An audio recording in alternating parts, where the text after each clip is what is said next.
आज शुणा गोपीनाथ महांती पुस्तक उत्कलमणिर अष्टम भाग। सबुबले मो ओडिया जाति मो देश तांको आखिरे तार माटी गोड़ी गछ बुरुछ मनीष अनुष्ठान सबु पवित्र। ओडिया भाषा, ओडिशार इतिहास, ओडिशा देउलर कारीगरी, ओडिशार शिल्पकला, ओडिया गाँर जीवन, घर करणा संठणा मर्यादा, ओडिया चलनी रे नीति मान महत्व जेते भल गुण सबु तांकर प्रिय, सबुथिरे से आग्रही। सेइथिपाई से खंडायत मानक बहुत श्रद्धा करुथिले। मु शुणिछि से कहंती एई माने आम देशर योद्धा, एई माने आम देश को रक्षा करथिले। ब्रह्मगिरी आड़े गले रोडंगर बक्सिंग वंशर लोकंकु, खोर्धा गले से अंचलर खंडायत मानक से बहुत खातिर करती। पुरी जिला आंबिलीहणा गाँव रे थिले कुलमणि राय। से मर्दगाजी राय और उत्कल भीम पद्मचरण रायंकर बापा। से अनेक समय दासी आपण पाखरे आसी बसंती। दासी आपणे तांको भारी सुख पाउथिले। 1919 मसीहा शीत दिन नागपुर कांग्रेस अधिवेशन रे मोर मने अछि। दासी आपण थिले बिहार ओडिशा काउंसिल सभ्य। ओडिशारू तांको समेत अति अल्प लोक जाइथिले। नागपुर कांग्रेस रे होइथिले 70,000 लोक। बंगलारू सीआर दास जाइथिले। से गोटे स्वतंत्र रेलगाड़ी नैथिले। देखला भली कथा से बंगलार डेलीगेट माने जाइथिले। बाउंस तलेरे सान सान घर मान होइथिला। सेथिरे इलेक्ट्रिक आलुओ खंजा होइथिला। नईरू पंप करी पानी उठाई प्रति घरे गरम पानी जोगै दिया जाउथाय। सबु डेलीगेट मानक पई एकाठी रोषेई हुए, एका जगार खाइबार बंदोबस्त। वॉलंटियर माने थांती, खोजी नहीं जाती। बंदोबस्त भारी भल। एडे बड़ शीत। दास आपणे व्यवहार करथिले खदड़ लुगा, गरम ओभरकोट, कंबल एतिकी। नागपुर कांग्रेस सेठी थिले महात्मा गांधी। आउ सेठी एकाठी होइथिला भारतवर्ष। से भारत स्वराज्य खोजुथिला। आग विदेशी शासन मुक्ति, आग स्वाधीनता। केउ अंचल कि प्रदेश भाषाभाषी स्वार्थ से सब पछे। 1920 रे चक्रधरपुर उत्कल सम्मेलन रे सेई कथा तो कहले पंडित गोपबंधु दास। बेसी लोक सेई कथारे राजी हेले। उत्कल सम्मेलन उद्देश्य बदलाई रखागला ओडिया भाषी देश मिश्रण परिवर्ते भारतर स्वाधीनता प्राप्ति। 1920 दशहरा सरिकी से ओडिशा रे असहयोग आंदोलन आरंभ करथिले। तापरर घटना मान जल्दी जल्दी घटिबाकू लागिला। 1921 रे ओडिशा को आसिले महात्मा जी। सत्यवादी गले। से ओ दासी आपणे एकाठी गोटे घरे रहिले। थरे महात्मा खियर हवा दरकार पड़िला। दासी आपणे मते पचारले काहाकू डाकिबा।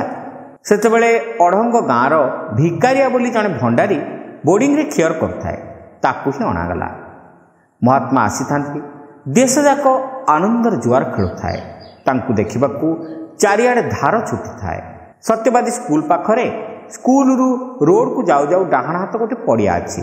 महात्मा जी सभा सेठी हैला। सेतेबेले माइक लाउड स्पीकर नुआ नुआ बाहर थाए। महात्मा जी सेइथिरे कथा कहउथांती। शुणिबा कथा दूरे थाउ, महात्मा जी को मुंडिया मारिबा होइताए बड़ काम। कुआडू कुआडू जंदा पिंपुड़ी परी लोक, स्त्री पुरुष बुढ़ा पिला समस्ते।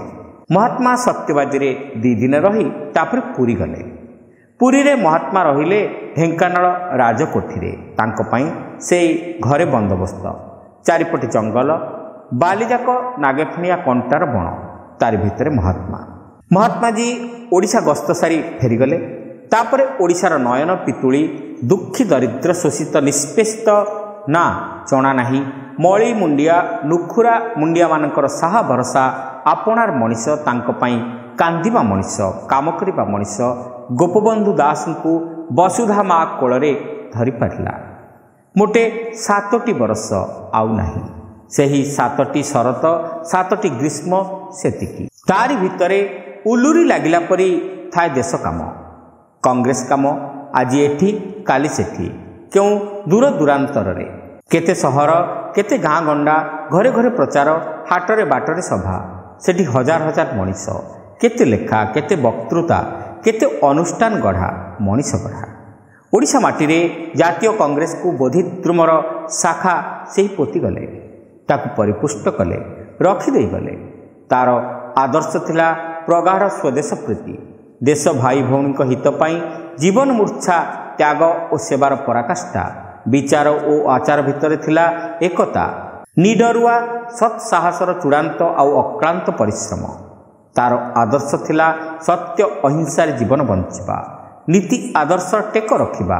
ତାର ଆଦର୍ଶ ଥିଲା ସାଧାରଣ ମଣିଷକୁ ପଚାରିବା, ଶ୍ରଦ୍ଧା କରିବା, ମର୍ଯ୍ୟାଦା ଦେବା, ଅନ୍ୟାୟ ଅନୀତି ଅବିଚାର ବିରୁଦ୍ଧରେ ପ୍ରାଣପଣେ ଲଢ଼ିବା, ଜନମତ ତିଆରି କରିବା। ନିଜ ପାଇଁ କିଛି ନାହିଁ, ଦେଶ ପାଇଁ ସବୁ। ଏଇଆ ଥିଲା ସେ କାଳର ସେ ଜନନାୟକଙ୍କର ପନ୍ଥା। ସେଇ 1921ରେ ଉତ୍କଳମଣି ଗୋପବନ୍ଧୁ ଦାସ ଓଡ଼ିଶାବାସୀଙ୍କୁ ଡାକିଥିଲେ ଜାତୀୟ ମୁକ୍ତି ସଂଗ୍ରାମରେ ଆଗୁଆ ହୋଇ ଧାଇଁ ଆସିବାକୁ। ଦେଶବାସୀ ସେ ଡାକରେ ମାତି ଉଠିଥିଲେ। ସ୍ୱଦେଶୀ ଚାଲିଲା, ବିଲାତି ପୋଡ଼ା ହେଲା, ଘରେ ଘରେ ଅରଟ ଚାଲିଲା। ଲୋକେ କଚିରି ଛାଡ଼ିଲେ, ଚାକିରି ଛାଡ଼ିଲେ, ସ୍କୁଲ ଛାଡ଼ିଲେ, ଜେଲରେ ପଶିଲେ। ଦେଶବ୍ୟାପୀ ଉତ୍ସାହ ଉନ୍ମାଦନା ଖେଳିଗଲା। ସେ କାହାଣୀ ଗାଉଥିବ ଇତିହାସ। ମହାତ୍ମା ଗାନ୍ଧୀ କି ଜୟ, ପଣ୍ଡିତ ଗୋପବନ୍ଧୁ ଦାସ କି ଜୟ। ସ୍ୱରାଜ୍ୟ ଆସୁଛି, ଇଂରେଜ ଯିବେ। ଚାରିଆଡ଼େ ସଭା ସମିତି, ଆଲୋଚନା, ବିରାଟ ବିରାଟ ପଟୁଆର। କୁଆଡ଼ୁ କୁଆଡ଼ୁ ଘରୁ ବାହାରି ଆସୁଛନ୍ତି ଆବାଳ ବୃଦ୍ଧ ବନିତା। ବ୍ରିଟିଶ ସରକାରଙ୍କ ନିର୍ମମ ତତ୍ପରତା, ଲାଠିମାଡ଼, ଧରପଗଡ଼, ଘରପୋଡ଼ି, ଜେଲ, କଚିରି ବିଚାର, ଯେତେ ଦମନ, ତହୁଁ ବଳି ବଳି ଉତ୍ସାହ ଉତ୍ତେଜନା। ତବିବ କିଏ? ଚାଲିଲା ସ୍ୱେଚ୍ଛାସେବକ ସଂଗ୍ରହ। ମୁଷ୍ଟି ଭିକ୍ଷା, ଘରେ ଘରେ ହାଣ୍ଡି ବସିଲା। 7 ଦିନକୁ 7 ଦିନ ଚାଉଳ କଢ଼ା ହୁଏ, ସେଇଥିରେ କର୍ମୀ ଚଳିଲେ। ନାନା ସ୍ଥାନରେ କଂଗ୍ରେସ ଆଶ୍ରମ ବସିଲା, ଚରଖା ପତାକା ଉଡ଼ିଲା, ଲୋକେ ଖଦଡ଼ ପିନ୍ଧିଲେ। ଅଗଷ୍ଟ 1921 ମସିହା ସମାଜରେ ବାହାରିଲା ପଣ୍ଡିତ ଗୋପବନ୍ଧୁଙ୍କ ଲେଖା। ସତ୍ୟ ହୋଇଥିଲେ ସାଂଘାତିକ। ବେଗୁନିଆ ଥାନାର ପୁଲିସମାନେ ଲୋକଙ୍କ ଉପରେ ଅତ୍ୟାଚାର କରୁଛନ୍ତି ବୋଲି ସେଥିରେ ଲେଖା ଥିଲା। ପୁଲିସ କହିଲେ ସେ ମିଛ। ତାଙ୍କ ଉପରେ ମକଦ୍ଦମା ଦାୟର ହେଲା। ସେ ଶାନ୍ତି ସେନା କରୁଛନ୍ତି ବୋଲି ଆହୁରି ଏକ ଅଭିଯୋଗ। ତା ଉପରେ ତାଙ୍କ ଉପରେ ବାରମ୍ବାର 144ର ପ୍ରୟୋଗ।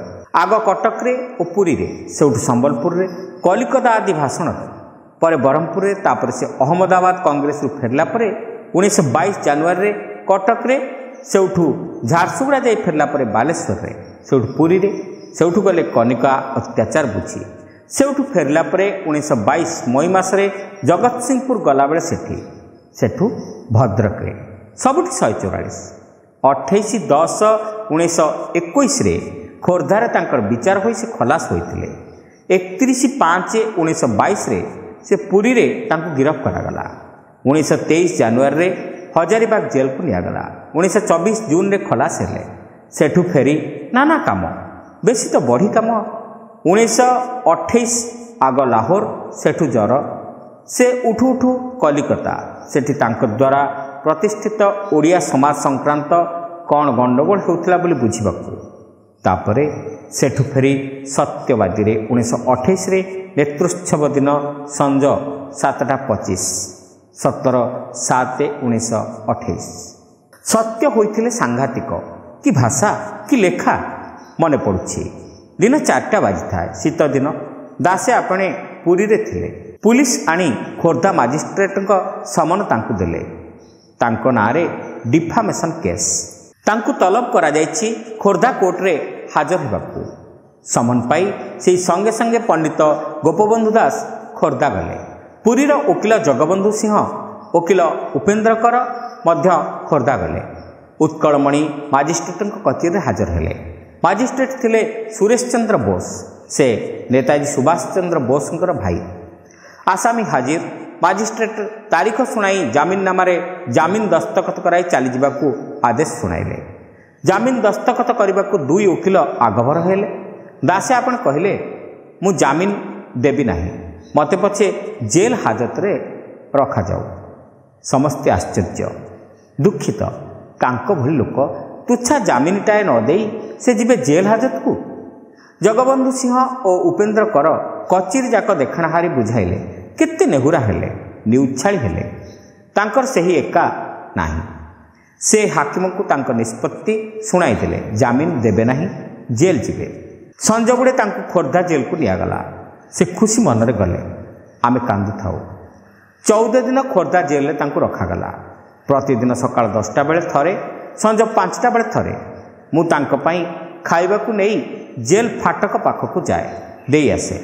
ସେ ତାଙ୍କ ସମାଜ କାଗଜରେ ଛାପିବାକୁ ମୋ ହାତରେ ଲେଖା ଦିଅନ୍ତି, ମୁଁ ସମାଜକୁ ପଠାଇ ଦିଏ। ମକଦ୍ଦମା ତାରିଖ ଦିନ ତାଙ୍କୁ କଚେରୀକୁ ଅଣାଯାଏ। ସେତେବେଳେ କଚେରୀ ଲୋକାରଣ୍ୟ ହୋଇଥାଏ।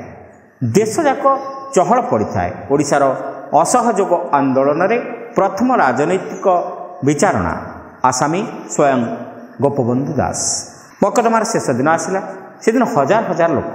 ମାଜିଷ୍ଟ୍ରେଟ୍ ହୁକୁମ ଦେଲେ ବାହାରେ ଗଛ ମୂଳରେ କୋର୍ଟ ହେବ। କଚେରୀ ଘର ବାହାରେ, କିନ୍ତୁ କଚେରୀ ହତା ଭିତରେ ଗୋଟିଏ କଣିକିଆ ସ୍ଥାନରେ ଅଛି ବୁଢ଼ା ଓସ୍ତ ଗଛଟିଏ। ଦେଖିଥିବ କେତେ ଇତିହାସ, କେମିତି ଏ ଦେଶ ସ୍ୱାଧୀନ ଥିଲା, କେମିତି ଆସିଲେ ଇଂରେଜ, କେମିତି ଓଡ଼ିଆ ତାଙ୍କ ବିରୁଦ୍ଧରେ ଆଗ ଟେକିଥିଲେ ହତିଆର। ରୋଡ଼ଙ୍ଗ ବକ୍ସି, ତାପଙ୍ଗ ଦଳବେହେରା, ଜାରୁଫେର ପିଣ୍ଡିଳ ବାହୁବଳେନ୍ଦ୍ର, ଖୋର୍ଦ୍ଧା ପାଇକ ସେନା, ଜନ୍ମ ମାଟିରେ କେତେ ନିଡରୁଆ ବଳିଆର ପୁଅଙ୍କୁ ସେ ଦେଖିଥିବ। ତାରି ଛାଇ ତଳେ ଠିଆ ହେଲେ ଏବେ ଆଉ ଜଣେ ପଣ୍ଡିତ ଗୋପବନ୍ଧୁ ଦାସ। ମାଜିଷ୍ଟ୍ରେଟ୍ ସେଠି କଚେରୀ କଲେ। ଲୋକେ ହଜାର ହଜାର। ଥାଳି ମାରିଦେଲେ ଥାଳି ଚାଲିଯିବ। କାହୁଁ କାହୁଁ ଉଠି ଆସିଥାନ୍ତି। କେମିତି ଠିଆ ହୋଇଥାନ୍ତି ସେ, ଶାନ୍ତ, ଧୀର, ଆତ୍ମସ୍ଥ, ଅଟଳ, ନିରୁଦ୍ବେଗ। ଦିନ 2ଟା ବାଜିଲା। ମାଜିଷ୍ଟ୍ରେଟ୍ ରାୟ ଶୁଣାଇଲେ। ପଣ୍ଡିତ ଗୋପବନ୍ଧୁ ଦାସ ନିର୍ଦ୍ଦୋଷରେ ଖଲାସ। ମାଜିଷ୍ଟ୍ରେଟ୍ ଆଉ ଆସାମୀ ପରସ୍ପରକୁ ଅନାଇ ନମସ୍କାର କଲେ। ଦାସେ ଆପଣ ବାହାରି ଆସିଲେ।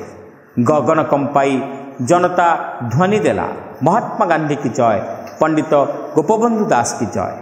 ମାଇପେ ହୁଳହୁଳି ଦେଲେ। ଦାସେ ଆପଣ ଫୁଲମାଳରେ ପୋତି ହୋଇ ପଡ଼ିଲେ। ବିଜୁଳି ପରି ଚାରିଆଡ଼େ ବାର୍ତ୍ତା ଖେଳିଗଲା। ଶ୍ରୋତାବନ୍ଧୁ, ଏଇଠି ଶେଷ ହେଲା କଥାକାର ଗୋପୀନାଥ ମହାନ୍ତିଙ୍କ ପୁସ୍ତକ ଉତ୍କଳମଣିର 8ମ ଭାଗ। ଏହି ଉପସ୍ଥାପନାଟି ଆପଣମାନଙ୍କୁ କେମିତି ଲାଗିଲା କମେଣ୍ଟ କରି ନିଶ୍ଚିତ ଜଣାଇବେ। ଚ୍ୟାନେଲରେ ନୂଆ ହୋଇଥିଲେ ସବସ୍କ୍ରାଇବ୍ କରିବାକୁ ଭୁଲିବେ ନାହିଁ। ରହିଲୁ, ନମସ୍କାର।